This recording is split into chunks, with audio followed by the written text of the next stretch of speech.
পাকিস্তানের সামরিক বাহিনী সম্প্রতি সাবেক প্রধানমন্ত্রী ইমরান খানকে জাতীয় নিরাপত্তার জন্য হুমকি হিসেবে আখ্যা দিয়েছে। লেফটেন্যান্ট জেনারেল আহমেদ শরীফ চৌধুরী 5 ডিসেম্বর রাওয়ালপিন্ডিতে এক সংবাদ সম্মেলনে ইমরানকে মানসিকভাবে অসুস্থ ও বিভ্রান্ত আখ্যা দেন। পাকিস্তানের রাজনৈতিক ও সামরিক দ্বন্দ্বের ইতিহাস বিবেচনায় এটি নতুন কোনো ঘটনা নয়। দেশটির ইতিহাসে বহু নির্বাচিত প্রধানমন্ত্রীকে বিভিন্ন সময়ে জাতীয় নিরাপত্তার হুমকি বা রাষ্ট্রদ্রোহী হিসেবে চিহ্নিত করা হয়েছে। ফিল্ড মার্শাল আইয়ুব খান ক্ষমতায় থাকাকালীন রাজনৈতিক নেতাদের জোক বা হাঙ্গর আখ্যা দিয়েছিলেন। পাকিস্তানের প্রতিষ্ঠাতার বোন ফাতিমা জিন্নাহকেও নির্বাচনের সময় বিশ্বাসঘাতক হিসেবে প্রচার করা হয়েছিল।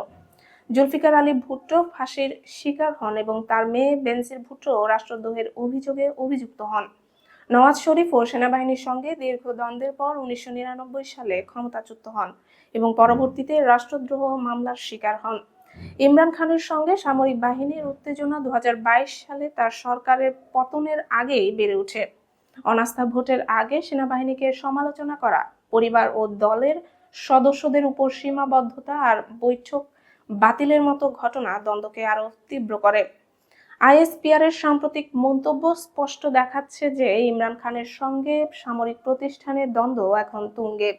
ইতিহাসবিদ আম্মার আলী জান বলেন, যারা একসময় রাষ্ট্রদ্রোহী হিসেবে আখ্যায়িত হয়েছেন, পরবর্তীতে তারা প্রমাণিত হয়েছেন দেশপ্রেমিক।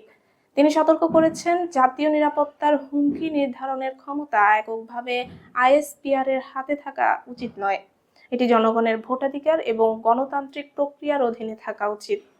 পাকিস্তানের এই ইতিহাস ও সামরিক বেসামরিক দ্বন্দ্ব দেখায় রাজনীতির জটিলতায় কখনো নির্বাচিত নেতার প্রতি সেনাবাহিনীর সরাসরি পদক্ষেপ নেয়, আবার কখনো একই নেতা দেশপ্রেমিক হিসেবে পুনঃপ্রতিষ্ঠিত হয়।